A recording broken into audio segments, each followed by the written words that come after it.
الحمد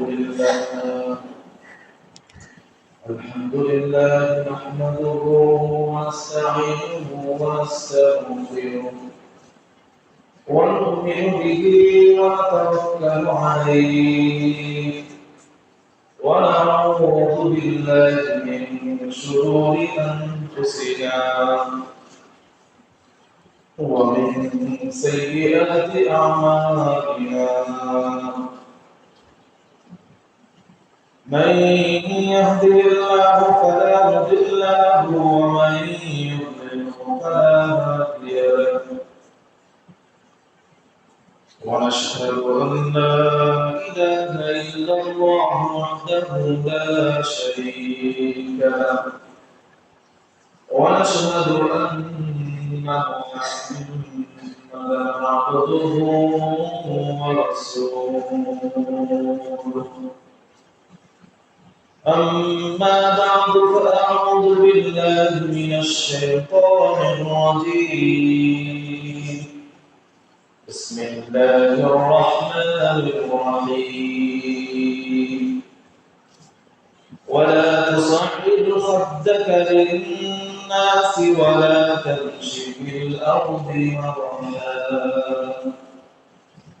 إن الله لا يحب كل مختال فخور صدق الله العظيم قال رسول الله صلى الله عليه وسلم الكبر بطر الحق وغمط الناس أو كما قال عليه الصلاة والسلام سبحانك لا علم لنا إلا ما علمتنا إنك أنت العليم الحكيم اللهم صل على محمد النبي الأمي وعلى آله وسلم تسليما صلى الله على محمد صلى الله عليه وسلم সমস্ত প্রশংসা বিশ্বজগতের প্রতিপালক বিশ্বজগতের একচ্ছত্র অধিপতি মহান আল্লাহ রাব্বুল আলামিনের জন্য যে মহান আল্লাহ জুমার নামাজ পড়ার জন্য আমাদেরকে মসজিদে আসার তৌফিক দান করেছেন সকলের অন্তর থেকে শুকরিয়া আদায় করি আলহামদুলিল্লাহ মুহতারাম নাযিরিন মানুষের শরীরের মধ্যে একটা টুকরা আছে একটা গোশতের টুকরা তো এই শরীরের মধ্যে যে গোশতের টুকরাটা আছে এই টুকরাটা যতক্ষণ ভালো থাকবে সুস্থ থাকবে সারা শরীরটা ততক্ষণ পর্যন্ত ভালো থাকবে সুস্থ থাকবে আর এই শরীরের এই টুকরাটা যখন নষ্ট হয়ে যাবে এটার মধ্যে যখন খারাপি চলে আসবে তখন সারা শরীরের মধ্যে খারাপি চলে আসবে সারা শরীর নষ্ট হয়ে যাবে যে বিষয়টা আমরা রাসূল আকরাম সাল্লাল্লাহু আলাইহি ওয়াসাল্লামের হাদিসের মধ্যে পেয়েছি رسول الله صلى الله عليه وسلم ألا وإن في الجسد مضغة الرسول صلى الله عليه وسلم বলেছেন তোমরা শুনে রাখো তোমরা জেনে রাখো وإن في الجسد مضغة প্রতিটা শরীরের মধ্যে একটা গোশতের টুকরা আছে প্রতিটা শরীরের মধ্যে প্রতিটা মানুষ প্রতিটা শরীরের মধ্যে একটা গোষ্ঠীর টুকরা আছে। ইদা সলাহাত সলাহাল জাসাদু কুল্লুহু। যখন এই টুকরাটা ঠিক থাকবে, যখন এই গোষ্ঠীর পিণ্ডটা, গোষ্ঠীর টুকরাটা সঠিক থাকবে, ঠিক থাকবে, সলাহাল জাসাদু কুল্লুহু, সমস্ত শরীরটা ঠিক থাকবে। وَإِذَا فَسَدَتْ فَسَدَ الْجَسَدُ كُلُّهُ। আর যখন এই গোষ্ঠীর টুকরাটা নষ্ট হয়ে যাবে, যখন এটার মধ্যে ফাসাদ চলে আসবে, ধ্বংস চলে আসবে, নষ্ট হয়ে যাবে, ফাসাদাল জাসাদু কুল্লুহু, সারা শরীরটাই নষ্ট হয়ে যাবে। আউযুবিল্লাহ। আল্লাহ রাসূল সাল্লাল্লাহু আলাইহি ওয়াসাল্লাম বলেন, আলা ওয়াহিয়াল কলব। তোমরা কি জানো সেই গোশতের টুকরাটার নাম কি? তখন বলছে আল্লাহ রাসূল সাল্লাল্লাহু আলাইহি ওয়াসাল্লাম, তোমরা জেনে রাখো, শুনে রাখো, ওই গোশতের টুকরার নাম হচ্ছে কলব, অন্তর, হৃদয়, রূহ বলা যায়। এই রূহ, আমাদের কলব, আমাদের অন্তর, আমাদের মন যখন ঠিক থাকবে, সঠিক থাকবে, তখন আমাদের সারা শরীর ঠিক থাকবে। আর যখন এইটা ঠিক থাকবে না, তখন কি সারা শরীর ঠিক থাকবে না। মন যদি ঠিক না থাকে, অন্তর যদি শুদ্ধ না হয়, তাহলে সারা শরীরের যত অঙ্গ প্রত্যঙ্গ আছে, এই অঙ্গ প্রত্যঙ্গের কাজগুলো সঠিক হবে না। ওই কাজগুলোর মধ্যে বিশৃঙ্খলা দেখা দিলে, যখন মেইন জায়গায়, আসল জায়গায় যখন বিশৃঙ্খলা দেখা দেয়। এই জন্য একজন মানুষের জন্য, একজন মুসলমানের জন্য আবশ্যক যে তার শরীরের যে মেইন জায়গাটা আছে, অন্তরটা আছে, রূহটা আছে, এই রূহটা সঠিক রাখা, পরিচ্ছন্ন রাখা, ফাসাদ মুক্ত রাখা। শরীর যেরকম অসুস্থ হয়, বিভিন্ন রোগে আক্রান্ত হয়, শরীরের যে এই টুকরাটা, অন্তর, রূহ, এই রূহটাও কি বিভিন্ন রোগে আক্রান্ত হয়। এই রূহের কিছু রোগ আছে, অন্তরের কিছু রোগ আছে। শরীরের অসুস্থতার জন্য যেমন ভাবে আমরা ডাক্তার দেখাই, ঔষধ খাই, প্রয়োজনে হাসপাতালে ভর্তি থাকতে হয়, ওইরকম ভাবে এই যে গোশতের টুকরাটা, অন্তর, রূহ, এটার সমস্যার কারণে এটার জন্য উপযুক্ত ডাক্তার দেখাতে হয়। ডাক্তার যে প্রেসক্রিপশন দিবে, ওই প্রেসক্রিপশন অনুযায়ী চললে এই রোগের অসুস্থতাটা ভালো হবে। আর যদি ওই রোগের ডাক্তারের প্রেসক্রিপশন অনুযায়ী চলার পরেও সুস্থ না হয়, তখন ওই রোগের যে হাসপাতাল আছে সেখানে ভর্তি হতে হয়। সেখানে ভর্তি থেকে ওই রোগের ডাক্তারের তত্ত্বাবধানে থাকলে, ওনার কথা মতো চললে, আস্তে আস্তে ওই অন্তরের যে রোগগুলো আছে, এই রোগগুলো ভালো হয়। এই জন্য মুহতারাম হাজিরিন, আমাদের অন্তরকে ঠিক রাখতে হবে, রূহটা পরিচ্ছন্ন, পরিশুদ্ধ রাখতে হবে। শরীরের রোগের মতো অন্তরের অনেকগুলো রোগ আছে। কয়েকটা রোগ হলো অহংকার, বিদ্বেষ, লোভ, লালসা, কামনা, বাসনা এবং শত্রুতা, কৃপণতা, আরো নানা ধরনের রোগ আছে। মাত্র সামান্য আজকে নিয়োগ করেছি এই রোগ, অন্তরের যে অসুস্থতাগুলো আছে, যে রোগগুলো আছে, এই রোগগুলোর মধ্যে মাত্র অহংকার নিয়ে অল্প একটু আলোচনা করার চেষ্টা করব। ওয়ামা তাওফীকি ইল্লা বিল্লাহ। মুহতারাম হাজিরিন, অহংকারের আলোচনা করলে অহংকার কাকে বলে সেটা আমাদের জানতে হবে। অহংকারের আরবি হচ্ছে আল কিবর। এই কিবর শব্দের অর্থ হচ্ছে আল আজমাতু আত তাজাব্বুর। অর্থ হচ্ছে, বাংলা অর্থ বড়ত্ব প্রকাশ করা, যে আমি বড়, আমার চেয়ে বড় কেউ না, কেউ আছে কিন্তু আমি অনেকের চেয়ে বড়, আমি এইটা, আমি সেটা, এইটা মনে করা, এটার নাম কি? অহংকার। পারিভাষিক অর্থে যদি বলা হয়, নিজেকে বড় মনে করে অন্য মানুষকে তুচ্ছ তাচ্ছিল্য করা, হেয় করা, ছোট মনে করাটাই হচ্ছে অহংকার। অহংকারের পরিচয়টা আমরা বুঝতে পেরেছি। অহংকার কাকে বলে? নিজেকে বড় মনে করে অন্যকে ছোট মনে করা। অন্যকে হেয় প্রতিপন্ন মনে করা, তুচ্ছ মনে করা, এটাই হচ্ছে কি অহংকার। আল্লাহ রাসূল সাল্লাল্লাহু আলাইহি ওয়াসাল্লাম আমাদেরকে অহংকার কাকে বলে এই পরিচয়টা হাদিসের মধ্যে দিয়েছেন। قال رسول الله صلى الله عليه وسلم الكبر بطر الحق وغمط الناس। আল্লাহ রাসূল সাল্লাল্লাহু আলাইহি ওয়াসাল্লাম বলেন, কিবির অহংকার হচ্ছে বাতারুল হাক্কি, দম্ভের সাথে অহংকারের সাথে সত্যকে প্রত্যাখ্যান করা, সত্যকে মেনে না নেওয়া। একটা সত্য কথা, হক কথা, ইসলামের দাওয়াত হোক বা বাইরের কোনো সত্য কথা হোক, সত্য বিষয় হোক, যেটা মানা আবশ্যক, ওই বিষয়টা কি সে প্রত্যাখ্যান করে, সে মানতে চায় না, মানে না। এই একটা বিষয়। এবং মানুষকে হেয় প্রতিপন্ন করা, তুচ্ছ তাচ্ছিল্য করা, এটা কি অহংকার। অহংকার আমরা দুইটা বিষয় আমরা পেয়েছি। এক নম্বর বিষয় হলো অহংকারের সাথে দ্বন্দ্ব ধরে সত্যকে প্রত্যাখ্যান করা।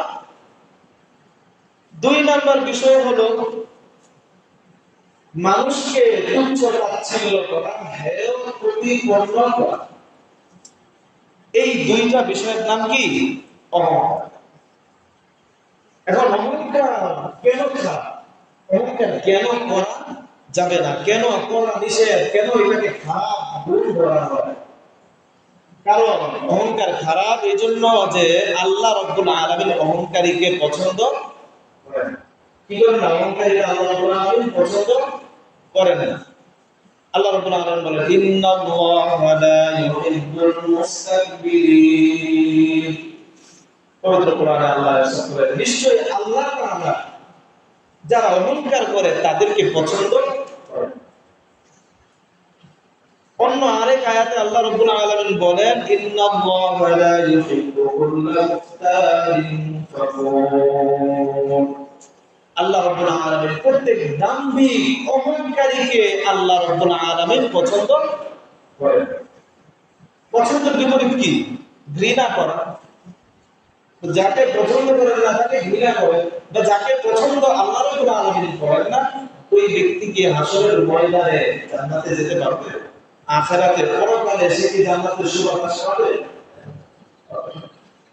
এই জন্য অহংকার থেকে আমাদের বেঁচে থাকতে হবে, কারণ এই অহংকারটাই হচ্ছে প্রথম একটা গুনাহ, যেটা গুনাহ হিসেবে সংগঠিত হয়েছে। অহংকার সর্বপ্রথম গুনাহ। আপনারা জানেন যে আল্লাহ রাব্বুল আলামিন যখন মানব জাতিকে সৃষ্টি করতে চাইলেন, আদম আলাইহিস সালামকে সৃষ্টি করেছেন।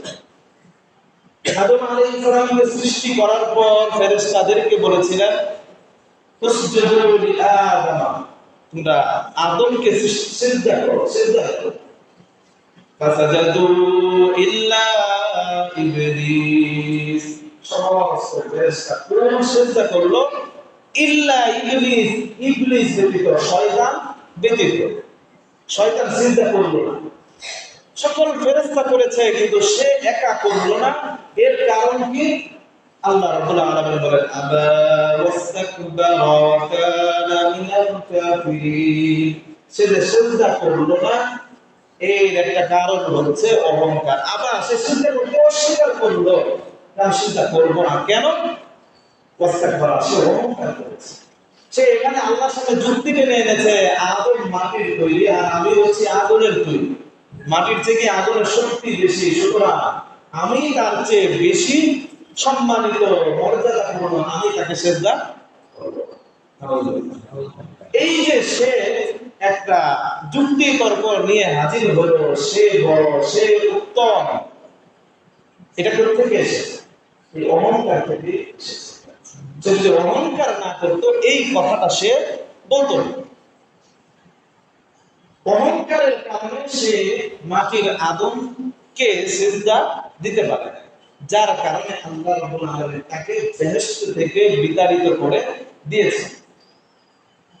তো এই অহংকারের কারণে যখন শয়তান ইবলিস বেহেশত থেকে বিতাড়িত হলো, তখন আল্লাহ রাব্বুল আলামিনকে কিছু চ্যালেঞ্জ করলো, কিছু বিষয়ে সে চ্যালেঞ্জ করলো যে যে আদমের কারণে আমি জান্নাত থেকে বের হয়ে যাচ্ছি, এই আদমকে আমি জান্নাতে যেতে দিব কি করব? قال فبما أغويتني لأقعدن لهم صراطك المستقيم। আমি এই আদম সন্তানদের জন্য আপনার যে সরল পথ আছে, সিরাতুল মুস্তাকিম যে আছে, আল্লাহ আপনি যে সিরাতুল মুস্তাকিম তাদেরকে দিবেন চলার জন্য, এই সিরাতুল মুস্তাকিমের মধ্যে আমি বসে থাকবো, আমি খুঁটি কেটে বসে থাকবো, যাতে করে তারা এই পথে না আসে।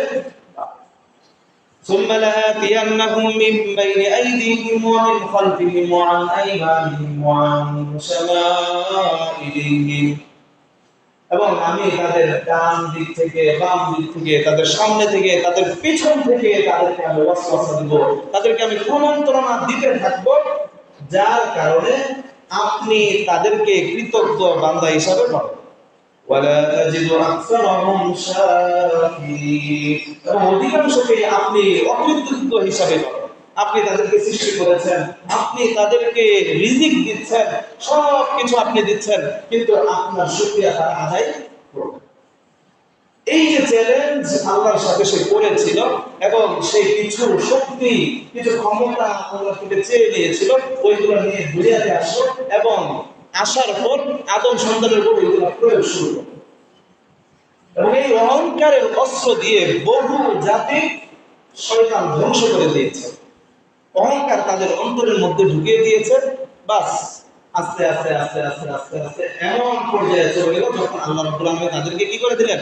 পুরোপুরি ধ্বংস করে দিলেন। অসংখ্য অগণিত আয়াতে আল্লাহ রাব্বুল আলামিন বিভিন্ন জাতির ধ্বংসের ইতিহাসগুলো পবিত্র কোরআনে বর্ণনা করেছে।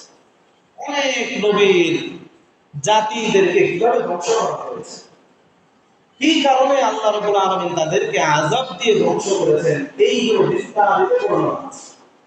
কিন্তু সব বলা সম্ভব না এই স্বল্প সময়ে। এজন্য একজন নবী জাতির ব্যাপারে আমি আপনাদেরকে বলবো। আল্লাহ রাব্বুল আলামিন পবিত্র কোরআনের মধ্যে আদ জাতির ব্যাপারে বলেন। আদ জাতি আছে, একটা জাতি খুব শক্তিশালী জাতি ছিল। তারা পাহাড়ের মধ্যে ঘর তৈরি করত, প্রচুর কষ্ট করতে পারতো, অনেক শক্তি আল্লাহ রাব্বুল আলামিন তাদেরকে দিয়েছে। আল্লাহ রাব্বুল আলামিন বলেন فأما عاد فاستكبروا في الأرض بغير الحق وقالوا من أشد منا قوة। আদ জাতির বিষয়টা হলো, আদ জাতি পৃথিবীর মধ্যে অন্যায়ভাবে অহংকার করে। ফাস্তাকবারু ফিল আরদি বিগয়রিল হক, নাহকভাবে অন্যায়ভাবে তারা অহংকার করতে শুরু করলো। এবং অহংকার করে তারা কি বলে? وقالوا من أشد منا قوة। আচ্ছা, এই পৃথিবীর মধ্যে কে আমাদের চেয়ে বেশি শক্তিশালী আছে? আমাদের চেয়ে কেউ শক্তিশালী আছে নাকি আর দুনিয়ার মধ্যে? তাদের এই অহংকারটা চলে এসেছিল, তাদের চেয়ে বেশি শক্তিশালী এই পৃথিবীর মধ্যে কেউ নাই। তখন আল্লাহ রাব্বুল আলামিন বলেন আওয়ালাম ইয়ারাউ আন্নাল্লাহা আল্লাযী খালাকাহুম হুয়া আশাদ্দু মিনহুম কুওয়া। তারা কি দেখে না, তারা যেই কথা বলতেছে তারা বেশি শক্তিশালী, তারা কি দেখে না যে সত্তা, যে আল্লাহ রাব্বুল আলামিন তাদেরকে সৃষ্টি করেছে, ওই আল্লাহ রাব্বুল আলামিন তাদের চেয়ে বেশি শক্তিশালী? এরা কি এটা দেখে না? এরা কি এটা দেখে না? আল্লাহ রাব্বুল আলামিন প্রশ্ন করতেছে وكانوا بآياتنا يجحدون। তারা আল্লাহ তাআলার নিদর্শন সমূহকে অস্বীকার করে। এরপর এই অহংকারের কারণে তাদের সাথে কি মুআমালা হলো? فأرسلنا عليهم ريحا صرصرا في أيام نحسات لنذيقهم عذاب الخزي في الحياة الدنيا। অতঃপর আমি এক অশুভ দিনে, আল্লাহ রাব্বুল আলামিন বলেন, আমি এক অশুভ দিনে তাদের উপর আমি ঝড়ো হাওয়া, ঝড় বৃষ্টি পাঠালাম। লিনুযীকাহুম ফিল হায়াতিদ দুনিয়া লিনুযীকাহুম আযাবাল খিজি। লাঞ্ছনাকর শাস্তি তাদেরকে ভোগ করানোর জন্য আমি তাদের উপর একটা ঝড় বৃষ্টি বায়ু পাঠালাম। লিনুযীকাহুম আযাবাল খিজয়ি ফিল হায়াতিদ দুনিয়া, দুনিয়ার জীবনেই লাঞ্ছনাকর শাস্তি উপভোগ করতে পারে। ওয়ালা আযাবুল আখিরাতি আখযা ওয়া হুম লা ইউনসারুন, আর আখিরাতের আযাব আরো বেশি ভয়ঙ্কর, আরো বেশি লাঞ্ছনাকর, আরো বেশি অপমানজনক। ওয়া হুম লা ইউনসারুন, আর তারা কি সাহায্য প্রাপ্ত? আখিরাতে তারা যাবে, হাসরের ময়দানে উঠবে, সেখানেও তারা শাস্তির মধ্যে থাকবে, লাঞ্ছনাকর শাস্তি, এবং তাদেরকে কোনো ধরনের সাহায্য, সহযোগিতা, সহানুভূতি দেখানো হবে। এই যে আল্লাহ রাব্বুল আলামিন আমাদেরকে আমাদের পবিত্র কোরআনের মধ্যে এই আয়াতগুলো এনেছেন, বিভিন্ন নবীর জাতি যারা ছিল, বিভিন্ন সম্প্রদায় যারা ছিল, যারা অহংকার করেছে, তাদের ধ্বংসের ইতিহাস বলতে আল্লাহ এই কোরআনের মধ্যে আনলেন। কেন আনলেন? কোরআনটা আমরা জানি কি জীবন বিধান, মানে কোরআনের মধ্যে আমরা মুসলমান যারা আছে তারা কিভাবে চলবো, আমাদের চলাফেরা কিভাবে, কার সাথে উঠাবসা করতে হবে, কি খাওয়া যাবে, কোনটা হালাল কোনটা হারাম, এগুলোই তো আছে। তাহলে যেই নবীগণ, যেই জাতিগণ আরো হাজার হাজার পূর্বে চলে গিয়েছে, লক্ষ লক্ষ বছর আগে চলে গিয়েছে যেই নবীদের সম্প্রদায়, তাদের ঘটনা কেন কোরআনে আনা হলো? আমাদের কাছে কোরআনে এটা বলে চলতো যে মুসলমান তোমরা এটা করবা, হ্যাঁ, ইমানদার যারা আছে তোমরা এটা করবা, এটা করবা না, এটা থেকে বেঁচে থাকবা, ওটা থেকে বেঁচে থাকবা, এটা বলে তো শেষ শাস্ত্র না, কি বলে? তাদের বিভিন্ন নবীর জাতিদেরকে, বিভিন্ন সম্প্রদায়ের কাহিনী, ঘটনা, তাদের অহংকারের কাহিনী, তাদেরকে ধ্বংস কেন করা হলো, এটা কেন করা হয়েছে? আমাদেরকে আমাদের কোরআনের মধ্যে এই ঘটনাগুলো উল্লেখ করা একটা উদ্দেশ্য হচ্ছে যাতে করে এইখান থেকে শুনে পড়ে বুঝে যেন আমরা নিজেরা বুঝতে পারি, এবং তারা যেই সব খারাপ গুণের কারণে, যেই দোষের কারণে, যেই রোগের কারণে, যে মন্দ অভ্যাসের কারণে তাদেরকে ধ্বংস করা হয়েছে, ওই মন্দ অভ্যাসগুলো থেকে যেন আমরা নিজেদেরকে বিরত রাখতে পারি, এই জন্য বিভিন্ন সম্প্রদায়ের ঘটনা আল্লাহ পবিত্র কোরআনে বর্ণনা করেছে। এমনি করলে তো বলবেন খালি তো ঘটনাই কয়, অমুক জাতি এই কারণে ধ্বংস হয়ে গেছে, পানি দিয়ে ঢুকায় মারছে, ঝড় বৃষ্টি দিয়ে মারছে, আওয়াজ দিয়ে মারছে, ঘটনা তো ভালোই লাগে, কিন্তু ঘটনা তো ভালো লাগলে হবে না, ঘটনা থেকে কি শিক্ষণীয় আছে, এই ঘটনা আমাদের কোরআনে কেন আল্লাহ বললেন, ওইটা আমাদের বুঝতে হবে। এর একটা কারণ হচ্ছে এটা পড়ে যাতে আমরা বুঝতে পারি যে অহংকারের কি শাস্তি আল্লাহ তাআলা দিয়েছিলেন, এবং অহংকারের শাস্তিটা কত ভয়াবহ হয়েছিল, এবং এর কারণে এটা থেকে আমাদের বেঁচে থাকতে হবে, এই বুঝটা যেন আমাদের তৈরি হয়। আজ জাতি কি বলছিল, আমাদের যে উত্তম কে আছে, আমাদের যে শক্তিশালী কে আছে, আমাদের যে বড় কে, এই জন্য নিজেকে কখনোই বড় মনে করা যাবে না। নিজেকে যে বড় মনে করে সেই অহংকার। অহংকারের পরিচয় কি বলেছিলাম, যে নিজেকে বড় মনে করে, অন্যকে হেয় মনে করে, তুচ্ছ মনে করে, তুচ্ছ তাচ্ছিল্য করে, সেই ব্যক্তি অহংকার। এজন্য নিজেকে বড় মনে করা যাবে না। অনেকে আমি বড়, অন্য সবাই ছোট, আমি অনেক ইবাদত করি, অনেক সওয়াবের কাজ করি, মানুষের গুনাহের মধ্যে লিপ্ত, আমি অনেক সওয়াবের কাজ করি, সবাই পাপাচারে লিপ্ত, এটাও একটা অহংকার। আমি বিরাট আমল করি, অমুক তো সুদ খায়, অমুক তো ঘুষ খায়, অমুক এটা করে সেটা করে, এই চিন্তা সবসময়, অমুককে এটা বলে ফেলি, অমুককে সেটা বলে ফেলি, ফাসিক বলে ফেলি, কাফের বলে ফেলি। এই কথাগুলো কখন আসে?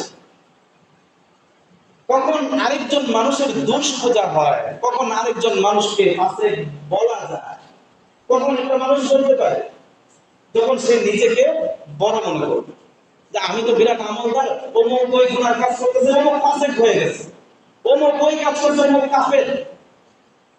এটা কখন বলা যাবে? যখন সে নিজেকে বড় মনে করবে, নিজেকে পূর্ণ পবিত্র বলা মনে করবে, তখনই তার মুখ থেকে এই কথাগুলো বের হতে। যে বিষয়টা এখানে বলা হলো যে অনেকে কথায় কথায় কাউকে কাফির বলে বকা দেয়, গালি দেয়,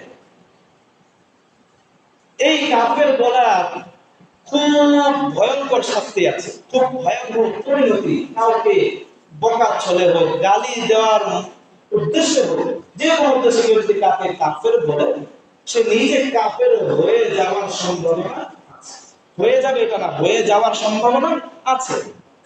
এখানে অনেক মাসালাগত বিষয় আছে, যার কারণে মুক্তি শব্দের থেকে ভালোভাবে জেনে নেওয়া উচিত। কেউ যদি কাউকে কাফের বলে ফেলে, তার হুকুমটা কি হবে? কাফের বললে সে নিজে কাফের হয়ে যাবে, নাকি হয়ে যাওয়ার মতো অবস্থা, নাকি সে ফাসেক হবে? এইটার অনেক বিষয় আছে, যেটা ইফতা বিভাগ থেকে মুফতি কেরামদের থেকে জেনে নিতে হবে। ওনারা এই ব্যাপারে জানাবেন। যদি কাফের হয়ে যায়, আল্লাহ না করে, তাহলে তার স্ত্রীর সাথে বিবাহ বিচ্ছেদ হয়ে যাবে। যতদিন সংসার করা হবে, পরবর্তীতে মেলামেশা জিনার গুনাহ হবে। তো এই জন্য কে কোন অবস্থায় কাকে কি বললো না বললো, এটা আমাদের কারো বলার অধিকার নাই যে অমুক এটা, অমুক সেটা, অমুক ফাসেক, অমুক কাফের, অমুক ইহুদি, অমুক খ্রিস্টান, এগুলো আমাদের বলার অধিকার নাই। কেউ বলে থাকলে তার উচিত ইফতা বিভাগ থেকে, ভালো মুফতি কেরামদের থেকে এটা মাসালা জেনে নিয়ে নিজের জীবন যাতে পরবর্তী জীবন যেন গুনাহের মধ্যে না থাকে, এটা নিশ্চিত হওয়া। সেটা গোপনে হোক, সেটা প্রকাশ্যে হোক। বিভিন্ন মাদ্রাসায় মুফতি কেরাম আছে, বালিয়া মাদ্রাসা আছে, বাজারে অনেক মুফতি সাহেবগণ আছে, ওনাদের থেকে এই বিষয়টা জেনে নিতে হবে আমাদের। এবং এইরকম বিষয় আরেকজনকে গালি দেওয়া, আরেকজনকে গালি দেওয়া খুব খারাপ কাজ। আরেকজনকে গালি দেওয়া কি খুব খারাপ কাজ। কতলুল মুমিনি কুফরুন ওয়াসিবাবুহু ফিসকুন। যে মুসলমানকে কতল করা, হত্যা করা, এটা কি কুফর। আর আরেকজনকে গালি দেওয়া, যে কোনো গালি হোক, আমরা কথায় কথায় অসংখ্য অগণিত গালি, একটু বাইরে বের হওয়া যায় না, আশেপাশে একজন যাচ্ছে, মুরব্বী আরেকজন মুরব্বীকে আরেকটু তার চেয়ে নিচু বয়সী একজনকে একটা বকা দিয়ে কথা বলে ফেলতেছে, অমুকের বাচ্চা, তমুকের বাচ্চা, এইটা সেটা। মানে তার মুখের ভাষাটাই গালি সহ হয়ে গেছে। কোন একটা কাউকে উদ্দেশ্য করলে সেটা মুখে কি বের হয়? গালি বের হয়। আমরা যখন ভাই ডাকতে যাই আরেকজনকে, সে ওই একটা বকা দিয়ে একজনকে ডাকবে, অথচ অনেক সময় দেখা যায় তার মুখে দাঁড়িয়ে আছে, পাঞ্জাবি পরে, ভালো মানুষ, কিন্তু তার মুখ থেকে বিশ্রী শব্দ বের হয়, যার কারণে বাহিরে গিয়ে কোথাও বসার মতো, দাঁড়ানোর মতো অবস্থা, দাঁড়ানোর মতো কি অবস্থা। যাই হোক, এই যে মানুষকে বকাবদ্ধ করা, মানুষের দোষ ধরা, এটা কোথেকে আসে বললাম? অহংকার থেকে। যে অহংকার করে নিজেকে বড় মনে করবে, সেই তার জন্য দোষ হবে। আমি যদি মনে করি যে আমার কত দোষ আছে, আমার দোষের কোনো অভাব নাই, আমার কি আরেকজনের দোষের দিকে চাওয়ার সময় আছে? অমুক কি করছে, অমুক কি করছে, আমার ওইটা আলোচনার সময় আছে? তো আমার নিজের মধ্যে দোষের কোনো অভাব নাই। আমি নিজেই তো পাপী, আরেকজনের পাপ নিয়ে আমি টানা হেঁচড়া করে আমার পাপ কেন বাড়াবো, এবং আমার সব কেন তাকে দিয়ে দেবো আমি বিপদ করে? এই জন্য অহংকার থেকে বেঁচে থাকতে পারলে অসংখ্য অগণিত গুনাহ থেকে বেঁচে থাকা যায়। এই মানুষকে তুচ্ছ তাচ্ছিল্য করা, মানুষকে হেয় মনে করা, মানুষ ধ্বংস হয়ে যাচ্ছে, মানুষ শেষ হয়ে যাচ্ছে, মানুষ সব শেষ, আমি একাই ভালো, আমি একাই ভালো, অমুক ধ্বংস, অমুক এই কাজ করতেছে, সেই কাজ করতে, এত শেষ, এর মুসলমান নাই, এরা নাই, সেটা নাই, এটা যে মনে করবে, অহংকারের সাথে যে মনে করবে, গর্ব করে যে মনে করবে যে আমি ভালো, অমুক তো ধ্বংস হয়ে গেছে। আল্লাহ রাসূল সাল্লাল্লাহু আলাইহি ওয়াসাল্লাম বলেন, ইদা ক্বালার রাজুলু হালাকান নাস ওয়া হুয়া আহলাকুহুম, যখন একজন মানুষ এটা বলে, অহংকার করে, দম্ভ করে, যে মানুষ তো ধ্বংস হয়ে যেতেছে, সব এই পাপ কাজ করতেছে, ওই পাপ করতেছে, সব ধ্বংস, আমি একা করব। আল্লাহ রাসূল সাল্লাল্লাহু আলাইহি ওয়াসাল্লাম বলেন, ফাহুয়া আহলাকুহুম, ওই যে ব্যক্তিরা অহংকার করে এই কথা বলল, ওই নিজেই ধ্বংস। নাউজুবিল্লাহ।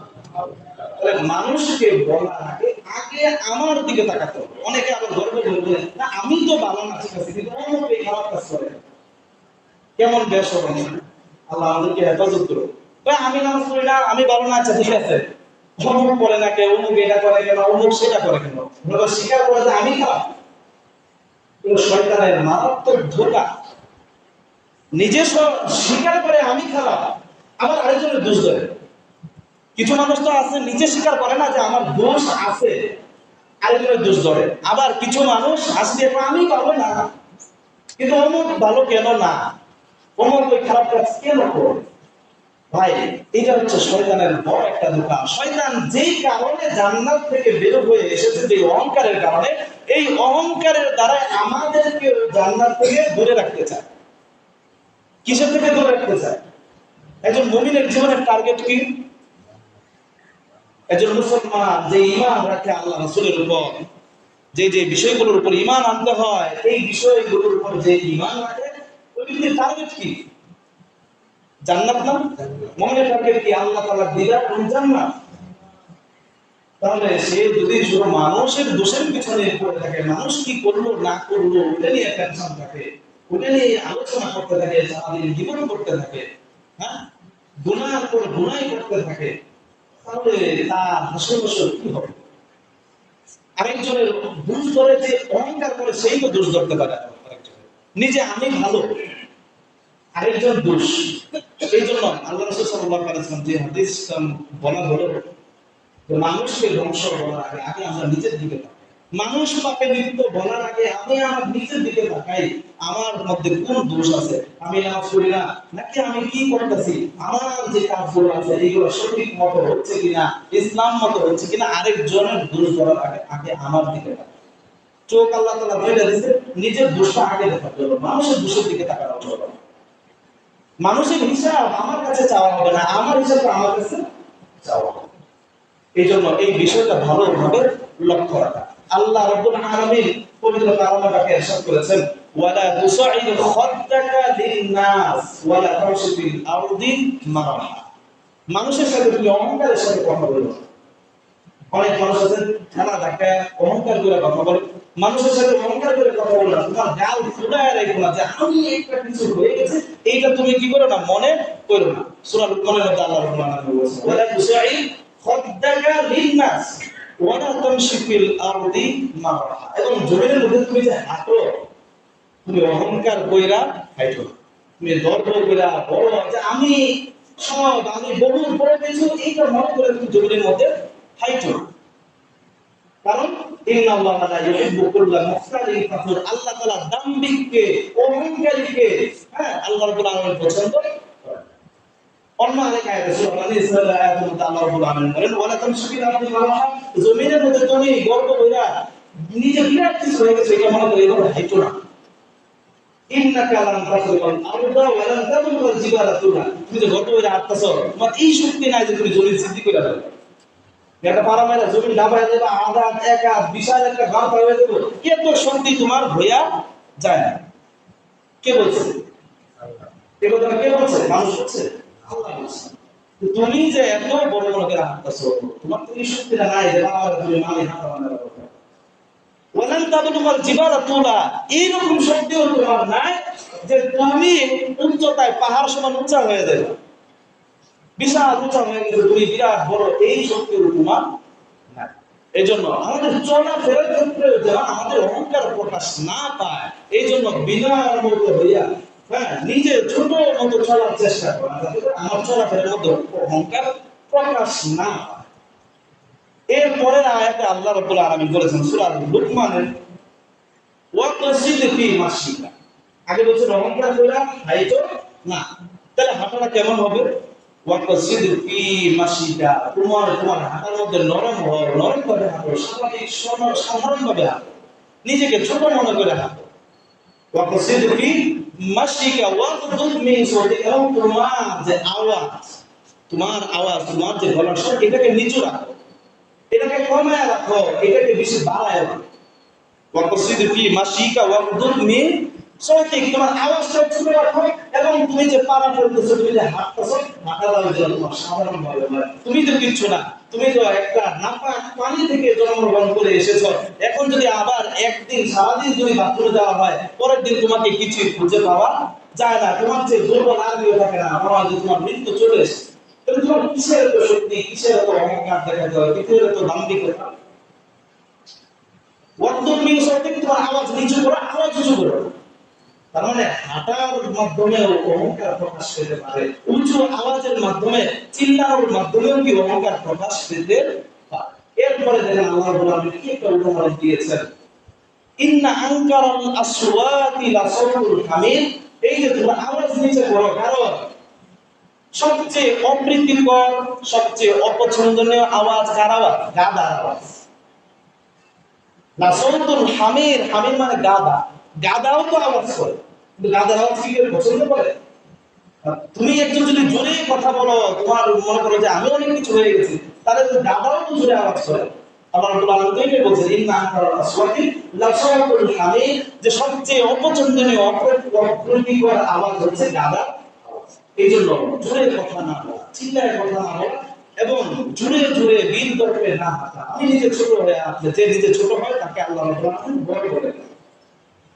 মহতরম হাজিরিন, আল্লাহ রাব্বুল আলামিন এই যে অহংকার করতে নিষেধ করেছেন, অহংকার করলে ক্ষতি প্রচুর অনেক ক্ষতি আছে, সবগুলো বলা যায় না। সাতটা ক্ষতি আমি লিখেছিলাম, সবগুলো মনে হয় না বলা যাবে। এক নম্বর অহংকার করার ক্ষতি হচ্ছে যে ব্যক্তি অহংকার, যার মধ্যে বিন্দু পরিমাণ, একেবারে জাররা পরিমাণ, হ্যাঁ বালু কণার চেয়েও বহু গুণ ক্ষুদ্র একটু পরিমাণ যদি অহংকার তার অন্তরে থাকে, সেই ব্যক্তি জান্নাতে প্রবেশ করতে পারবে না। আল্লাহ রাসূল সাল্লাল্লাহু আলাইহি ওয়াসাল্লাম বলেন, লা ইয়াদখুলুল জান্নাতা মান কানা ফি কলবিহি মিসকালু যাররাতিন মিন কিবর। যার অন্তরে বিন্দু মাত্র জাররা পরিমাণ অহংকার থাকবে, এই ব্যক্তি জান্নাতে প্রবেশ করতে পারবে না। আরেক হাদিসের মধ্যে আল্লাহ রাসূল সাল্লাল্লাহু আলাইহি ওয়াসাল্লাম বলেছেন, যে ব্যক্তি অহংকার করবে, এই ব্যক্তিকে আল্লাহ হাসরের ময়দানে পিঁপড়ার মতো ছোট বানায় উঠাবেন। নাউজুবিল্লাহ। মানুষ, অন্যরা সব মানুষের আকৃতিতেই থাকবে, কিন্তু ওই মানুষদের সামনে অহংকারী পিঁপড়ার মতো ছোট থাকবে। যেমন আমাদের সামনে পিঁপড়াটা ছোট, ওই যে অহংকার করবে, অহংকারকে ছোট করে উঠানো হবে, সে লজ্জায় ওখানে শেষ হয়ে যাবে। তাকে জাহান্নামের মধ্যে বুলাস নামক একটা জায়গার মধ্যে রাখা হবে, যার চারদিকে আগুন জ্বলতে থাকবে, এবং ওই ব্যক্তিকে জাহান্নামীদের রক্ত এবং পচা তুজ খেতে দেওয়া হবে। আরেক হাদিসের মধ্যে আছে, যে ব্যক্তি অহংকার করবে, এই ব্যক্তির সাথে আল্লাহ রাব্বুল আলামিন হাসরের ময়দানে রাগান্বিত অবস্থায় সামনে আসবে। নাউজুবিল্লাহ। তিন নম্বর ক্ষতি কি? যে আল্লাহ রাব্বুল আলামিন ওই ব্যক্তির উপর রাগ থাকবে, রাগ। চার নম্বর হচ্ছে এই ব্যক্তির হক কথা সে গ্রহণ করতে পারবে না। আল্লাহর আয়াত থেকে সে নসিহত নেবে, ওয়াজ নসিহত যেখানে হয় সেখান থেকে যে কিছু শিক্ষণীয় সে সংগ্রহ করে নিজের জীবনের মধ্যে প্রয়োগ করবে, এটা সে পারবে না। আল্লাহ রাব্বুল আলামিন সূরা আরাফের মধ্যে বলেছেন, সাআসরিফু আন আয়াতিল্লাযীনা ইয়াতাকাব্বারুনা ফিল আরদি বিগাইরিল হক। জমিনের মধ্যে যারা অহংকার করে, তাদের থেকে আমি আমার আয়াতগুলো যে আছে, আমার কুরআন আছে, আমার নিদর্শন যেগুলো আছে, এগুলো আমি ফিরিয়ে নেব। নাউজুবিল্লাহ। যারা অহংকার করবে তাদের থেকে কি নেবে? আয়াতগুলো ফিরিয়ে নেবে। কোরআনই যদি আমাদের সামনে না থাকে, অহংকারের সামনে কাছে যদি কোরআনই না থাকে, তাহলে সে ফিরে আসবে কি করে? এরপরে বলেন আল্লাহ রাব্বুল আলামিন, ওয়া ইয়ারাউ কুল্লা আয়াতিন লা ইউমিনু বিহা। সে আমার সব নিদর্শন দেখবে, সে কোরআন পড়বে, কোরআনের আয়াতগুলো দেখবে, কিন্তু এগুলোর উপর তার বিশ্বাস আসবে না। ওয়া ইয়ারাউ সাবিলা রুশদি লা ইয়াত্তাখিযু সাবিলা। সে সৎ পথ দেখবে, সিরাতাল মুস্তাকিম পথ দেখবে, যে এটা ভালো পথ, এটা সুন্দর পথ, এটা হক, কিন্তু সে এইটাকে পথ হিসেবে গ্রহণ করবে না। লা ইয়াত্তাখিযু সাবিলা। তাহলে সে এটা গ্রহণ না করলে কি গ্রহণ করবে? ওয়া ইয়ারাউ সাবিলা রুশদি লা ইয়াত্তাখিযু সাবিলা ওয়া ইয়ারাউ সাবিলাল গায়য়ি ইয়াত্তাখিযু সাবিলা। সে যখন ভ্রান্ত পথ দেখবে, শয়তানের পথ দেখবে, ওই পথটা সে গ্রহণ করবে। নাউজুবিল্লাহ। নাউজুবিল্লাহ বলেন, আল্লাহ আমাদেরকে যেন এইগুলো থেকে হেফাজতে রাখে, এই জন্য নাউজুবিল্লাহ বলা। তো দেখেন, যে অহংকার করবে, আল্লাহ তার থেকে আয়াতগুলো সরায় নিয়ে যাবে, তার সামনে হক প্রকাশ হবে, প্রকাশিত থাকবে যে এটা ভালো রাস্তা, এটা খারাপ রাস্তা, কিন্তু ওই খারাপটা ছেড়ে সে ভালোর মধ্যে কি করতে পারবে না, আসতে পারবে না। কি কারণে? অহংকারের কারণে। এটা হচ্ছে 4 নাম্বার, 6টা ক্ষতি ধরা যায় এখানে। এরপরে আরো অনেকগুলো ক্ষতি আছে, সময় যেহেতু শেষ, আসলে বলা সম্ভব হচ্ছে না। তাহলে অহংকার না করার লাভ কি? অহংকার যে ব্যক্তি করবে না, আল্লাহ রাব্বুল আলামিন এই ব্যক্তিকে জান্নাতে প্রবেশ করাবেন। সুবহানাল্লাহ। আল্লাহ রাব্বুল আলামিন বলেন, তিলকা দারুল আখিরাতু নাজআলুহা লিল্লাযিনা লা ইউরিদুনা উলুওয়ান ফিল আরদি ওয়ালা ফাসাদা। যারা জমিনের মধ্যে অহংকার করতে চায় না, ফাসাদ সৃষ্টি করতে চায় না, বিশৃঙ্খলা সৃষ্টি করতে চায় না, ওই আখিরাতে যে আমি জান্নাত বানাইছি ওইটা ওই ব্যক্তিদের জন্য। আর যারা বিশৃঙ্খলা করতে চায়, যারা অহংকার করতে চায়, তাদের জন্য এই জান্নাত না। আল্লাহ রাসূল সাল্লাল্লাহু আলাইহি ওয়াসাল্লাম আরেক হাদিসের মধ্যে বলেছেন, মান ফারাকার রূহুল জাসাদা, যে ব্যক্তির রূহটা শরীর থেকে পৃথক হয়েছে, মানে সে মৃত্যুবরণ করেছে, এই অবস্থায় যে তার তিনটা গুণ তার মধ্যে নাই, তিনটা খারাপ গুণ নাই, তাহলে সে কোথায় যাবে? জান্নাতে যাবে। সুবহানাল্লাহ। এক নম্বর হচ্ছে অহংকার। কি? এক নম্বর আল কিবর, অহংকার। দুই নম্বর হচ্ছে আল গুলুল, আমানতের খেয়ানতকারী। তিন নম্বর হচ্ছে আদাইন, যে কি ঋণী না, যে ব্যক্তি ঋণী না, যে ব্যক্তি খেয়ানতকারী না, যে ব্যক্তি অহংকারী না, এই ব্যক্তিকে আল্লাহ রাব্বুল আলামিন সরাসরি জান্নাতে প্রবেশ করাবেন। সুবহানাল্লাহ। এইজন্য অহংকার থেকে নিজেকে বাঁচাতে হবে যদি জান্নাতে যেতে চায়। যদি হাসরের ময়দানে আল্লাহকে যদি খুশি অবস্থায় দেখতে চায়, তাহলে আমাদের কি করতে হবে? অহংকার পরিত্যাগ করতে হবে। আর আবার যদি কি করতে চাই, জান্নাতে হাসরের ময়দানে যদি স্বাভাবিক আকৃতিতে আমরা উপস্থিত হতে চাই, হাসরের ময়দানে অপমানিত না হতে চাই, তাহলেও কি করতে হবে? অহংকার পরিত্যাগ করতে হবে। কারণ অহংকার যে একটা অন্তরের রোগ ব্যাধি, এটার ওষুধ কি? অহংকার থেকে আমরা কিভাবে বেঁচে থাকতে পারবো? এক নাম্বার, আল্লাহ রাসূল সাল্লাল্লাহু আলাইহি ওয়াসাল্লাম আমাদেরকে শিখিয়ে দিয়েছেন বেশি বেশি সালাম দেওয়া। বেশি বেশি কি দেওয়া? সালাম দেওয়া। হাদিসের মধ্যে আছে আল বাদিউ বিস সালামি বারিউম মিনাল কিবর, আগে আগে সালামকারী অহংকার থেকে রক্ষা পায়। এটা মক্তবে শিশুদেরকেও শেখানো হয় এই হাদিসটা, যে আগে সালাম দিল সে কি বলল? আসসালামু আলাইকুম ওয়া রাহমাতুল্লাহি ওয়া বারাকাতুহু, যে আপনার উপর শান্তি বর্ষিত হোক, আল্লাহর বরকত, আল্লাহর রহমত সবকিছু বর্ষিত হোক। যে এটা বলে ফেলবে, সে কি ওই ব্যক্তির প্রতি হিংসা অহংকার বোঝা যাবে? এটা সে তো তার ভালো চায়, অহংকার করলে তার ভালো চাইতো না। এই জন্য আল্লাহ রাসূল সাল্লাল্লাহু আলাইহি ওয়াসাল্লাম বলেছেন যে আগে আগে সালাম দাও, আগে আগে সালাম দিলে তোমার অন্তর থেকে অহংকার চলে যাবে। এবং সালাম যে নিবে সেও তো সালাম যে দিয়েছে তার ভালো চাইবে, ওয়া আলাইকুমুস সালাম, যে আপনার উপরও কি শান্তি বর্ষিত হোক। তাহলে দুইজনে যদি দুইজনের ভালো চায়, তো কে কার সাথে অহংকার করবে, কে কার সাথে হিংসা বিদ্বেষ করবে? অনেকেই বলে সালাম দিলে সালাম তো নেয় না, সালাম না নেয় আপনার সমস্যা নেই। রাসূল বলছে সালাম দিলে অহংকার শেষ হবে, আগে আগে সালাম করি। তা আপনি আগে সালাম দিয়ে দেন, কেউ যদি না নেয় এটা তার ব্যাপার। সালামের ব্যাপারে বিধান হচ্ছে সালাম দেওয়া সুন্নাত, কিন্তু সালাম নেওয়া ওয়াজিব। ওয়াজিব মানে ফরজের কাছাকাছি, একেবারে আবশ্যক দিতেই হবে। আর সালাম যে দিয়েছে ওই ব্যক্তি যদি আশেপাশে থাকে, তাকে যদি আওয়াজটা শোনানো সম্ভব হয়, তাহলে তাকে আওয়াজটা শোনায় দেওয়া উচিত। সালামের উত্তর নেওয়া উচিত, পাশাপাশি সালামের উত্তরটা শোনায় দেওয়াও কি, যদি ব্যক্তি কাছে থাকে, ফিকহের কিতাবের মধ্যে আছে, শোনায় দেওয়াটাও ওয়াজিব। এখন যার উপর ওয়াজিব, সে যদি তার ওয়াজিব আদায় না করে, তাহলে আমার আপনার কোনো সমস্যা আছে? আমার আপনার কোনো সমস্যা নাই। আমি আগে সালাম দিয়েছি মানে আমি অহংকার থেকে মুক্ত হয়ে গেলাম, এই ইচ্ছা করা, এই নিয়ত রাখা। যে সালাম নিবে না কি নিবে এটা তার বিষয়। তা যে সালাম নিবে না তার অন্তরের মধ্যে অহংকার থেকে যাবে, যে সালাম দিবে ইনশাআল্লাহ তার অন্তর থেকে আস্তে আস্তে অহংকার দূর হয়ে যাবে। এই জন্য মুহতারাম হাজিরিন, অন্তরকে, মনকে, রূহকে বলছিলাম একটা শরীরের মতো, শরীর যেমন অসুস্থ হয় অন্তরটা অসুস্থ হয়। অন্তরের কিছু রোগ আছে, আজকে একটা রোগ অহংকার নিয়ে আলোচনা করার চেষ্টা করেছি। আল্লাহ রাব্বুল আলামিন আমাদেরকে এই আলোচনাটা বোঝার তৌফিক দান করুন এবং এই অনুযায়ী আমরা যেন নিজের জীবন সাজাতে পারি, আমলের মধ্যে আনতে পারি, সেই তৌফিক আল্লাহ রাব্বুল আলামিন আমাদেরকে দান করুন। ওয়া আখিরু দাওয়ানা আলহামদুলিল্লাহি রাব্বিল আলামিন।